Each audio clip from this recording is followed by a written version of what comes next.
Right. Yeah. Okay, cool. My name is Wajeeha. I'm 24. I'm Palestinian and Pakistani, and I am currently working as a nurse in Nottingham, but moving to London next week, actually, which is very exciting. And I am asexual, well, demisexual to be specific. When do you feel, or are there spaces where you feel more free to be yourself? I personally feel more free to be myself around women and other gay or queer people. I find that they are more accepting of being asexual outside of work or like in social spaces. Like when at Yeah. work, when I talk about being Palestinian or being asexual, they're kind of like, what are you talking about? But that also could be due to the fact that I work with predominantly older women, older people, so they're kind of like, oh, you young kids have all these crazy things going on, I don't know what you're talking about. That's usually what like they say to me. They're like, oh, asexual, bisexual, I don't get all these things. So I kind of just don't say anything at work, but more so in social, younger, kind of queer, gayer spaces, it's more, I can be more myself. So yeah, and talk about things that matter to me and things. So yeah. Are there moments where you feel you have to hold parts of yourself back?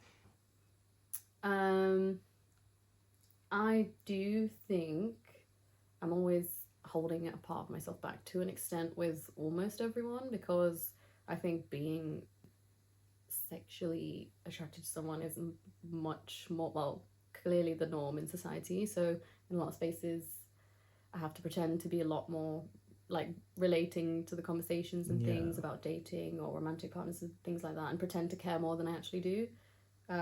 But it's maybe being a bit more performative to who I actually truly am. Whereas like people like you, like my best friend Anupam, who is like super understanding of how I feel. I don't have to like pretend to care about certain things or do certain things that aren't true to who I am and how I feel. So yeah, it's also not very common for maybe a Muslim person of color, especially traditionally. You're meant to get married, you're meant to have kids. Like it's a big part of your life, your religion, your culture. Yeah. But it's not something I see. I have tried to have these conversations with my parents to say that I don't see myself getting married, I don't see myself having kids, and I've hinted to the fact that I'm asexual, but they have no like comprehension of what I'm saying. So yeah, I would say most of the time, to be honest.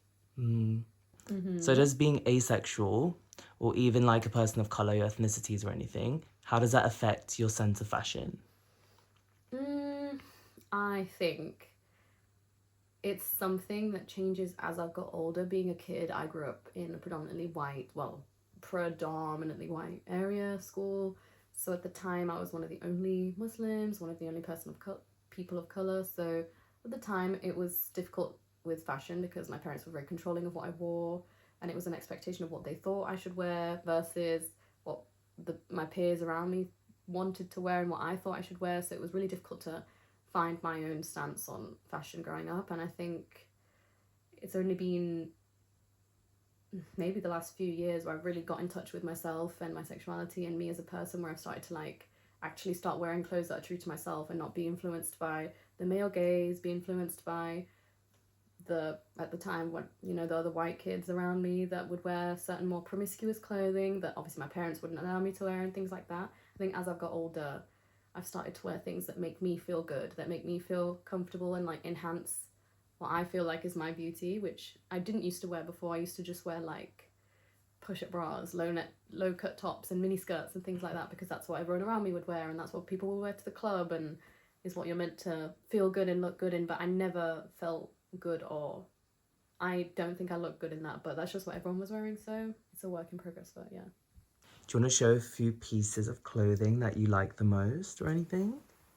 Of course. Like anything that like feels like the most you. Yeah, you know, I actually do. I don't know why, but I literally fell in love with this dress the second I saw it. It's like a little halter neck dress. I might show you a photo, to be honest. You can like insert photos. Yeah. But it's so gorgeous and flowy and it's all silk. I love it. It's from Realization Par. Okay. It's really cute. I think it just makes me feel so cutesy and girly, and I love it, which is something I wouldn't have been able to tap into before. What else? I do love this dress as well. Ooh. It's gorgeous. It's like vintage and like, I don't know, it's old vintage Italian. It's like got so much detail. The colour's beautiful. The little ruching on the side. This is literally one of my, I haven't found anywhere to wear this yet. Or maybe like Barcelona holiday. But yeah. Another thing, I've only kind of, you'll notice this as well. I never used to wear dresses, and now I wear dresses all the time. Most of the time, I'm wearing a dress. Because now I feel confident. This corset is gorgeous. It's still, I clearly love embroidered clothes, you know what? Yeah, this one's really good. It's so cute. I just love it. With like flowy long back trousers and heels. My vibe. When you get dressed, are you thinking about how people might read you or more about how you feel? More so about how I feel, but then there's always that element of how sexual do I look? For example, how much, like at the moment, which is interesting because, can I talk about my boob job? Yeah, talk about your boob job. So Wajeeha's getting a boob job soon. Yeah, which is interesting because I'm asexual and it's an inherently sexualized body part. But for me, it's like I want to look more womanly in clothes. I want to fill certain tops out. Like I'm doing it for fashion, for feeling good in myself. But it's difficult because I'm really conscious of the fact that I will be sexualized more with having bigger boobs. So I'm just thinking with what I wear, will I be perceived as a certain person or in a certain type of way wearing the same clothes I'm wearing now, but with bigger boobs? So we'll see how it goes. But I'm very conscious of that too. Yeah, they'll be like, oh, what do you mean you're asexual though? But you dress like this and you wear lace tights with mini skirts and things, where it's like, well, I just do that because it looks nice. So Okay, so you're Palestinian, and how do you use fashion to protest for Palestine? So the traditional keffiyeh is a very symbolic fashion item for Palestine. So I usually like to wear that in spaces where it'll be seen the most. So I kind of like to wear it at festivals or gigs or sometimes nights out, to be honest. Like I'll wear it as a shawl or I'll like wrap it around my waist, like just to make that statement that like why am I gonna cry? I don't know why I get emotional whenever I think about Palestine, even slightly. And I even get emotional when I wear it out, but because it's like I feel like less and less people are like, it's like not as common now, to be fair. Like back in the day when it was first going off, I used to see like keffiyehs everywhere and stuff. So now it's like, sometimes now it's like the only, not, do you know what I mean? Yeah. So I don't know. It does make me emotional. But then you have people that come up to you, why is this making me cry? Valid, I mean. Yeah. What the hell? But yeah, it's nice because then lots of people come up to you and they're like, yeah, we support you.